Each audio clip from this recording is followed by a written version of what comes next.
Oke guys, welcome back to Daily Charting with Toshi, di mana kita akan daily chart your favorite cryptocurrencies. Oke, dalam 24 jam terakhir, cryptocurrency market meningkat dengan cukup signifikan di 2,57%.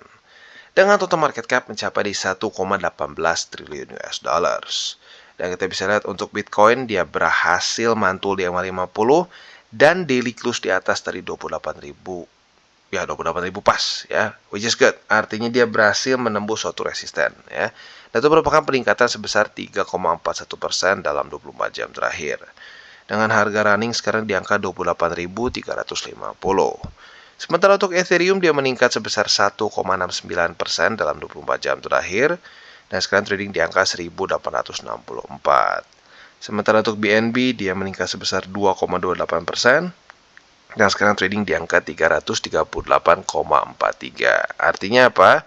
330 berhasil menjadi berhasil berubah menjadi support lagi setelah dia reclaim beberapa hari lalu ke belakang ya. Nah, kemungkinan besar buat lo yang buka posisi futures juga di situ sudah kena, kayaknya belum lah kena target TP, tapi udah lumayan profit ya. Lalu untuk XRP dia meningkat sebesar 2,20% di angka 46 sen. Lalu untuk Cardano dia meningkat sebesar 3,68% di angka 39 sen. Dogecoin meningkat sebesar 2% kalau kita bulatkan di angka 0,079. Dan Polygon Matic dia meningkat sebesar 2,86% dalam 24 jam terakhir, nyaris di $1. Udahlah, biar gampang kita bulatkan aja di $1 ya. Lalu untuk Solana dia meningkat sebesar 3,66% di angka $21 lebih 81 sen. Ya, jadi kita bisa lihat pada hari ini kecenderungannya semua meningkat dan sepertinya Bitcoin dominan sedikit meningkat ya, karena kalau kita lihat alts-nya cenderung peningkatannya nggak sebesar BTC pada hari ini. Nah, selanjutnya kita akan geser ke ekonomi kalender ya. Untuk hari ini akan keluar dua, seingat gue, data penting ya. Yang pertama itu adalah core durable goods ya. Ini harapan kita adalah dia lebih rendah daripada ekspektasi karena a higher than expected reading should be taken as positive or bullish for the USD. Dan seperti biasa kita ingin USD melemah ya. Nah, tapi bisa dibilang pada hari ini tuh sedikit anomali ya. Kenapa Bitcoin meningkat ya? Karena kalau kita lihat data kemarin cenderung dari 3 ya, hanya satu yang bagus untuk risk on asset. Jadi bisa dibilang untuk hari ini ya peningkatan Bitcoin dan bisa dibilang cryptocurrency in general adalah peningkatan karena TA dari Bitcoin ya, which is quite unique. Nah, tapi tentunya dengan data yang bisa mendukung juga secara fundamental itu akan membantu juga ya. Jadi sekali lagi harapan kita untuk yang core durable goods lebih rendah dari ekspektasi. Dan untuk crude oil inventories juga harapan kita dia lebih rendah daripada ekspektasi ya. Nah, selanjutnya untuk besok ya, untuk besok kita bisa di sini akan keluar GDP. Wah, ini ekstra penting ya. Jadi hati-hati, besok akan keluar data maha penting. GDP, Initial Jobless Claim dan juga Pending Home Sales ya. Nah, sebelum kita masuk ke TA-nya, kita akan bahas dulu mengenai suatu news. Ini datang dari Standard Chartered, yang dimana kita tahu itu salah satu perbankan yang besar di Amerika Serikat. Ya bisa dibilang internasional lah ya, bukan cuma Amerika ya. Nah, di sini ternyata mereka menyatakan bahwa crypto winter is over dan Bitcoin bisa mencapai 100.000 USD by the end of 2024 ya. Kenapa alasannya? Karena menurut dia, yaitu seorang analis Jeff Kendrick, ya, dia menyatakan bahwa Silicon Valley Bank dan berbagai macam mid-tier US lenders lain ini membuktikan suatu case untuk Bitcoin menjadi a decentralized, trustless, and scarce digital asset menurut dia. Jadi banyak orang yang tergerak untuk memiliki exposure ke Bitcoin karena ini ya, banyak perbankan yang gagal. Nah, selain itu juga menurut dia akan menjadi insentif atau ya spekulasi juga ya dari The Fed yang tidak akan meningkatkan interest rate dengan terlalu tinggi lagi. Karena ya kita bisa lihat pengangguran mulai meningkat dan juga inflasi interi mulai turun ya. Jadi kurang lebih seperti itu ya. Apakah bisa sampai sini atau tidak? Menurut gue balik lagi ke sini nih ya. Ini berhubungan dengan TA-nya juga. Nah, kalau kita di sini kita sedang dalam masa-masa pre-halving rally ya. Di 2012 dia meningkat sebesar 880, 2016 dia meningkat sebesar 375, 2019 320 dan seterusnya ya. Nah, tetapi perbedaannya apa? Kalau kita lihat di 2012 dan 2016 ini nggak kena ya resesi ya. 2019 kena resesi. Nah, jadi ya, minimal sampai ke halving, apakah kita akan mendapatkannya seperti 2019 atau tidak? Ini semua tergantung dari US. Apabila US kena kena resesi yang cukup parah seperti di 2019 ya, atau lebih tepatnya 2020 lah, Maret ya. Nah, ada kemungkinan kita akan drop dulu seperti ini. Tapi kalau ternyata tidak terjadi resesi, tidak sesuai dengan berita dari The Feds ya. Nah, berarti kemungkinan besar kita akan lebih mendekati ke 2012 atau 2016. Ya, jadi ini mungkin nggak? Mungkin saja ya, tapi dengan catatan lebih ke 2012-2016. Ya, karena kalau sampai ke kejadian seperti 2019, ini terlalu mepet. Dan kalau kejadian resesi, kemungkinan besar akan koreksi dengan cukup tajam juga. Gitu, ya. Jadi ini plausible dengan catatan US nggak kena resesi, atau kalau sampai kena resesi, mild gitu ya. Nah, selanjutnya kita akan geser ke Bitcoin secara TA-nya ya. Untuk TA-nya kita bisa lihat di sini dia berhasil daily close di atas dari 28.000. Artinya apa? PR-nya bahkan dia selesaikan lebih ya. Jadi kan gue udah bilang PR utama adalah bertahan di atas 550. PR tambahannya tembus daily close di atas, dan ternyata kita bisa lihat dia berhasil tembus dan daily close di atas dari 28.000. That's good, sesuai dengan harapan ya. Nah, sekarang PR-nya kita geser sedikit nih. Karena sudah berhasil reclaim 28.000, maka dari itu kita bisa pertimbangkan untuk bukan kita pertimbangkan, tapi PR-nya sekarang bergeser, yaitu bertahan di atas dari 28.000 gitu ya. Jadi ini PR daily untuk Bitcoin sekali lagi adalah bertahan untuk dia di atas dari 28.000 ya. Nah, buat yang sudah akumulasi di EMA50, apalagi dapat di 27.000 pas di sini, congratulations karena sudah dalam keadaan profit yang cukup signifikan ya. Nah, selanjutnya kita akan geser ke weekly ya. Untuk weekly kita bisa di sini harusnya udah nyaris, belum, ternyata masih 25.938 ya. Tapi intinya apa? Bagus, intinya dia menjauh dari EMA 200 ya. Seperti yang gue bilang, PR untuk makro dari Bitcoin adalah rally setinggi mungkin, menjauhkan diri di EMA 200 supaya kalau sampai amit-amit terjadi resesi seperti yang gue bahas di belakang, itu dia dropnya masih punya bantal EMA 200 ya. Karena kenapa? Kalau kita lihat secara historinya, Bitcoin itu terakhir kali kena resesi di 2020. Ini terjadi karena COVID-19 ya.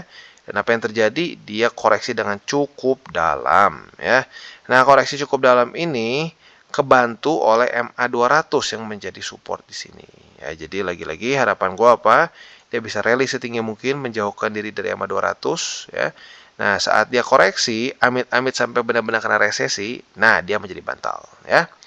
Nah, selanjutnya untuk DXY kita bisa di sini kondisinya itu sebenarnya nggak terlalu bagus ya. Dia kembali lagi retest ke MA20 kemarin, tiba-tiba dapat power. Ya, karena data dari US sebenarnya cukup bagus ya untuk indeks dolar. Nah, jadi bisa dibilang hari ini peningkatan dari Bitcoin dan crypto in general itu melawan arah daripada risk on asset. Risk on asset yang lain cenderung berdarah-darah pada hari ini karena data dari indeks dolar ya. Nah, jadi sekali lagi untuk indeks dolar kita tentunya masih pengen dia lebih rendah lagi ya.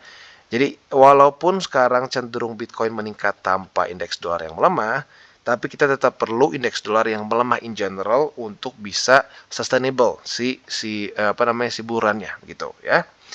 Jadi untuk sekarang kurang lebih seperti itu untuk makronya. Dan selanjutnya kita akan geser ke buy limit. Tetapi seperti biasa gue akan disclaimer dulu bahwa semua konten dari Toshi Crypto Indonesia bukanlah financial advice, tujuannya adalah untuk edukasi dan membiasakan para subscriber gue untuk lebih mengerti charting. Lalu bagaimana cara untuk berdukung TCI? Ada banyak caranya. Lo bisa like our video, bisa share our video, atau juga bisa menggunakan link referral kita di bawah. Dan sebelum kita lanjut, kita akan dengar dulu pesan-pesan dari sponsor kita pada hari ini. Oke, today's video is brought to you by Bybit, di mana kita bisa trade berbagai macam cryptocurrency aset dengan cara yang berbeda-beda. Buat kalian yang ingin akumulasi secara spot, tentunya kita bisa lakukan di sini. Derivatif juga bisa, ada juga pasar NFT, dan tentunya setelah kalian akumulasi, jangan lupa juga kalian bisa menikmati earn atau menikmati bunga lah kesannya ya di Bybit Earn. Bisa APY-nya tertinggi bisa mencapai 18%. Nah, tentu juga buat kalian yang ingin membeli kripto dengan lebih mudah ya, dengan cara yang lebih simpel, bisa juga langsung menggunakan kartu kredit atau debit card juga di sini. Dan juga buat kalian yang mungkin sudah lebih crypto savvy nih ya, bisa menggunakan options juga ya. Jadi kurang lebih seperti itu. Dan buat lo yang belum punya akun di Bybit, silahkan bisa cek link referral kita di bawah dan mulai trade di Bybit. Oke, dan sekarang kita masuk ke Bitcoin. Untuk Bitcoin kita bisa di sini buy limitnya tentunya ada perubahan ya. Buy limit pertama jadi ke 28.000 ya, sementara untuk buy limit kedua di MA50 yang sekarang trading di angka 27.355. Sementara buy limit ketiga kita sekarang di 27.000 ya. Jadi sekali lagi buy limit pertama di sini, buy limit kedua di MA50, buy limit ketiga di 27.000. Itu untuk posisi spot di Bitcoin. Sementara untuk posisi futuresnya, congratulations buat lo yang kemarin sudah buka posisi long. Retest 1, retest 2 di 50 ya. Target TP di 28.000 sudah kena. Secara persentasenya profit sebesar berapa nih ya? Coba kita hitung. Kalau secara persentase dia profit sebesar 2,9%-an ya. Not bad. Nah, selanjutnya ya yang kita bisa pertimbangkan lagi-lagi adalah posisi long. Apabila terjadi retest 1, retest 2 di sini sebagai support, kita bisa buka posisi long. Target TP kita di 28.800. Untuk posisi shortnya ya tinggal kita balik logikanya. Retest 1, retest 2 sebagai resisten, kita bisa buka posisi short dengan target TP kita di 28.000. Oke, dan untuk Ethereum kita bisa lihat kondisinya mirip seperti Bitcoin ya, dia berhasil bertahan dan mantul di MA50 daily ya. Di waktu bersamaan MA50-nya adalah buy limit ketiga kita juga. Jadi pas ya. Kemarin mantul di MA50 alias buy limit ketiga kita ya. Nah, jadi kurang lebih untuk posisi spotnya mungkin yang sekarang masih tersisa adalah di MA50 saja ya. Apabila kena lagi ya sudah, ya kalian bisa pertimbangkan untuk pasang buy limit di situ. Untuk posisi futuresnya sayangnya kemarin lusa pada tanggal 24 nggak jadi retest pertama. Maka dari itu kita nggak dapat posisi long di sini ya.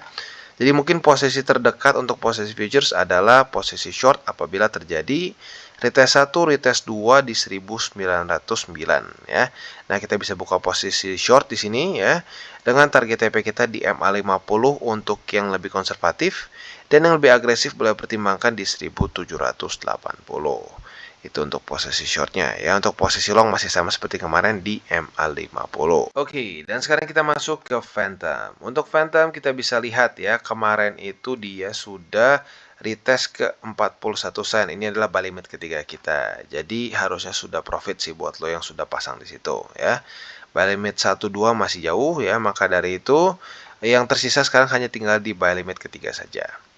Itu untuk posisi spotnya ya. Untuk posisi futuresnya congratulations juga buat lo yang sudah buka posisi long karena retest 1, retest 2 di 0,41 sebagai support di sini ya. Nah, target TP-nya juga sudah kena pada hari ini di 43 sen ya. Maka dari itu congratulations kalian sudah profit sebesar berapa nih? Ya, not bad. Nyaris 5%, 4,93%-an ya. Not bad at all. Nah, untuk posisi shortnya kita lihat nih, apakah ya besok Phantom masih daily close di bawah dari 43 sen atau tidak. Kalau besok masih daily close di bawah dari struktur ini, retest kedua terjadi, kita bisa buka posisi short dengan target TP kita di 41 sen di sini ya. Jadi kurang lebih seperti itu untuk Phantom. Oke, dan sekarang kita geser ke BNB. Dan untuk BNB kita bisa lihat di sini ya, kondisinya dia berhasil mantul di buy limit pertama kita ya. Jadi untuk buy limit BNB masih utuh. Buy limit pertama di 330,2, buy limit kedua di MA20 dan buy limit ketiga kita di MA50 yang ada di angka 319,2 ya. Itu untuk posisi spotnya.